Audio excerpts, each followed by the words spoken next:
Hello everyone, TTL channel में आपका स्वागत है। आज हम बात करने वाले हैं एक ऐसी स्ट्रेटजी के बारे में जिसके अंदर फंड मैनेजर्स बहुत ज़्यादा पैसा इन्वेस्ट करते हैं या फिर जिनकी हिस्सेदारी बात करें तो बहुत ज़्यादा है। तो ऐसे कौन कौन से स्टॉक्स है? 10 ऐसे स्टॉक्स के बारे में बात करने वाले हैं जिस ऑलमोस्ट आने वाले 5 से 6 सालों के अंदर डबल हो जाएंगे। और ये strategy almost 70 to 80% something accuracy है। 70 to 80 टाइम्स ये, अगर 100 टाइम्स आप पैसा लगाते हो तो 70 से 80 बार ये काम करेगी। अब जैसे ही स्ट्रेटजी के बारे में समझते हैं तो बिगिनर लोग समझते हैं कोई मैथमेटिक्स हो गया, यानी कि 1+1 = 2, जबकि ऐसा कुछ भी नहीं है। ये कंप्लीटली रॉन्ग है। स्ट्रेटजी का मतलब है कि अगर आपने कोई 10 ट्रेड लिए, 10 में से अगर 70% आपकी एक्यूरेसी, 7 ट्रेड आपकी चली है और 3 ट्रेड आपकी लॉस में गई है, और आपने 1:2 रिस्क रिवॉर्ड के हिसाब से ट्रेड लिया, तो 7 into 2 होता है 14, और 3 माइनस, यानी कि आपका 11% का समथिंग प्रॉफिट है। अगर रूल ऑफ 72 के हिसाब से देखें अपन, तो अपन 11 से अगर 12% per month, sorry per annum निकाल रहे हैं, तो ऑलमोस्ट 5 से 6 साल में अपना पैसा डबल हो जाएगा। तो ऐसी कौन सी स्ट्रेटजी है जो कि इतनी ज्यादा एक्यूरेसी वाली है, तो इसके बारे में बात कर लेते हैं। ये एक्यूरेसी का नाम है पीडीएफ, यानी कि प्रमोटर्स, डीआईए एंड एफआईआई। देखिए, कंपनी में 4 शेयर होल्डिंग पैटर्न्स होते हैं: promoters, DII and FII and public. सबसे कम नॉलेज जिसको पता होती है वो होती है पब्लिक। ये बहुत ही कठिन चीज़ है या फिर बहुत ही कटाक चीज़ है, बट इस चीज़ को हमें मानना पड़ेगा, क्योंकि ऐसा नहीं हो सकता कि कंपनी को, प्रमोटर्स को कंपनी के बारे में नहीं पता हो और पब्लिक के बारे में, रिटेलर्स लोगों को पता हो। तो ये चीज़ तो हमें माननी पड़ेगी। प्रमोटर्स, डीआईआई एंड एफआईआई, इन तीनों का जिस कंपनी के अंदर सबसे ज़्यादा हिस्सा है या फिर 80 to 90% है, सॉरी 90 to 95% है, वो company as a safe zone में मानी जाती है। और जिस कंपनी के अंदर पब्लिक की इन्वेस्टमेंट बढ़ रही है, ऑलमोस्ट 60 to 70% होगी, तो मान लो कि वो कंपनी में रिस्क है, वो कंपनी कभी भी जा सकती है। ऐसा जनरली होता नहीं है, बट ज़्यादातर केसों में यही होता है। तो बात कर लेते हैं कौन कौन से स्टॉक्स के बारे में एनालिसिस कर लेते हैं। एनालिसिस करने से पहले थोड़ा सा डिस्क्लेमर कि ये सिर्फ एक इन्वेस्टमेंट पर्पस के हिसाब से है। इसके हिसाब से कोई भी ट्रेड या फिर इन्वेस्टमेंट ना करें। सबसे पहले बात कर लेते हैं उस स्टॉक्स के बारे में जिसका नाम है अल्ट्राटेक सीमेंट। बिगिनर लोग जैसे इस स्टॉक्स की प्राइस देखेंगे वो ज़्यादा करेंगे, वो 11,000 का तो स्टॉक है, अब क्या इन्वेस्टमेंट करें। 11,000 का स्टॉक से जब शुरुआत में आया था तो ऑलमोस्ट 5,000 का स्टॉक था। 5 साल के अंदर इसने 153% का रिटर्न दिया। ऑलमोस्ट एक ही पास्ट की परफॉर्मेंस को देकर हम फ्यूचर का अंदाजा नहीं लगा सकते। लेकिन एफ आई, डीआई और प्रमोटर्स का हिस्सा देखें तो प्रमोटर 60% है, डीआई की बात करें तो वो 14% है, एफ का 17% हिस्सा है। ऑलमोस्ट बात करें अपन 92% हिस्सा है बड़े लोगों का, हेज फंड मैनेजर्स का। ये कंपनी धीरे धीरे ग्रो करता है, अपनी अपनी इकोनॉमी 10 से 12% की समथिंग ग्रो करती है पर एनम के हिसाब से। और उसी के हिसाब से रूल ऑफ 72 के हिसाब से अपना फंड भी, या फिर आप कह दो कि अपना जो कैपिटल है वो भी ग्रो होगी। मैंने पहले ही बोला था कि आर रिस्क एंड रिवॉर्ड को मेंटेन करते हुए अपने कैपिटल को ग्रो करना है अपने। बस ये चीज है।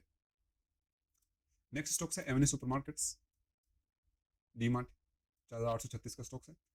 255% पास्ट 5 ईयर्स के अंदर इसने रिटर्न दे चुका है, जिसके बारे में हम नहीं बात करने वाले। हम बात करने वाले सिर्फ पीडीएफ के बारे में, नहीं promoters, DI and FII. Promoters की बात करें तो वो 74% है, DI 8%, FII 8% and public 8.5%। Total बात करें तो ऑलमोस्ट 91% हिस्सेदारी है बड़े बड़े इंस्टीट्यूशन की।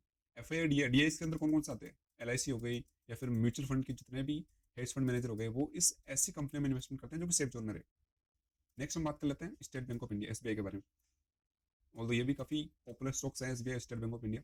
इसकी बात कर लेते हैं पीडीएफ के बारे में तो 57%, डीआई की बात करें 23%, एफआई की बात करें 11%। लेकिन एक चीज़ मैं यहाँ पर कंफर्म कर दूँ कि पीडीएफ को देखकर हम यहाँ पर कुछ भी अंदाजा नहीं लगा सकते। पीडीएफ देखने से पहले काफ़ी चीज़ें देखनी पड़ती है, अपने बैलेंस शीट देखनी पड़ती है, केस फ्लो वगैरह, फाइनेंशियल सारी चीज़ें पढ़नी होती है। लेकिन ये भी एक इंपॉर्टेंट पार्ट है पीडीएफ भी, इसको हम इग्नोर नहीं कर सकते। नेक्स्ट स्टॉक्स की बात करते हैं। Next stock Mahindra and Mahindra. Past 5 years return की बात करें तो 350% का समथिंग। पीडीएफ की बात करें प्रमोटर्स, यहाँ पर देखकर अभी यहाँ पर जो भी बिगनर्स तो कहेंगे प्रमोटर तो अपना हिस्सा लूज करें 18%, ये मतलब कंपनी में कुछ गड़बड़ है। ऐसा नहीं होता है।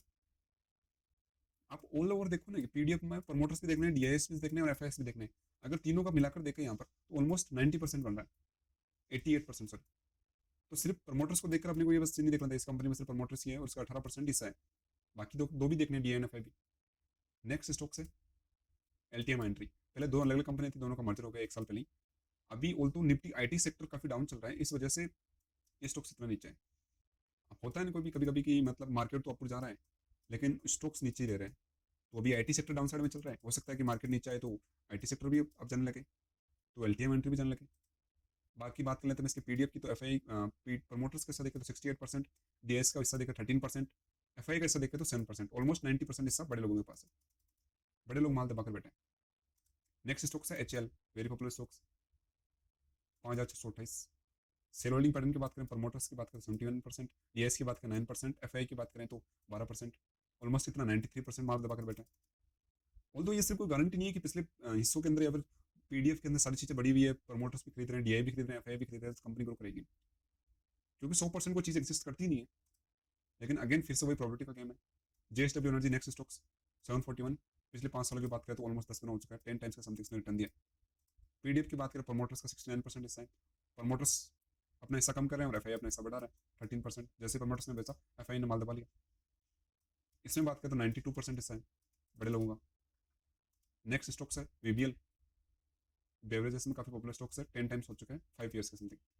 पीडीएफ की बात करें तो प्रमोटर्स का 62% हिस्सा है यहाँ पर, डीआई का 4%, एफआई का 25%, 92% से 93% कंपनी का हिस्सा बड़े लोगों के पास है। नेक्स्ट स्टॉक है चोलामंडलम इन्वेस्टमेंट, 1416 की प्राइस चल रही है यहाँ पर। पिछले 5 ईयर्स का डाटा देखो तो 402% से कैपिटल गो कर रहा है। शेयर होल्डिंग पैटर्न्स की बात करें तो प्रमोटर्स का 50% हिस्सा है, डीआई का 17%, एफआई का 26%। नेक्स्ट स्टॉक्स जिसे कहते हैं जो कि काफी कंट्रोवर्शियल स्टॉक्स रहा है, क्योंकि इसके सेक्टर की बात करें तो सेक्टर के हिसाब से तो ये स्टॉक्स काफी पीछे है, सेक्टर इसका काफी बड़ा है। लेकिन ऑल्दो इसने अभी यहाँ पर डिप दिया था और पिछले 3-4 महीनों से काफी ग्रो कर रहा है। पीडीएफ की बात करें तो पीडीएफ में प्रमोटर्स का हिस्सा 52% है, डीआई का हिस्सा 18% है, एफआई का हिस्सा 20% है, ऑलमोस्ट 91% हिस्सा है। तो सिर्फ मैंने पहले कहा था सारा गेम प्रोबेबिलिटीज का है। सिर्फ पीडीएफ को देखकर हम इन्वेस्टमेंट नहीं कर सकते, बैलेंस शीट भी देखने पड़ेंगे, फाइनेंसेस भी देखने पड़ेंगे, फंडामेंटल्स भी देखने पड़ेंगे, चार्ट्स भी देखने पड़ेंगे, कंपनी के सेक्टर भी देखना पड़ेगा, कंपनीज के कॉम्पिटिटर क्या कर रहे हैं वो सब चीज देखना पड़ेगा। कंपनी अगर कुछ नया कर रही है तो कंपनी की जो ग्रोथ होगी वो भी एक्सपोनेंशियल होगी। कंपनी अगर कॉमन चीजें करी तो ऑलमोस्ट उसकी ग्रोथ भी कॉमन तरीके से होगी।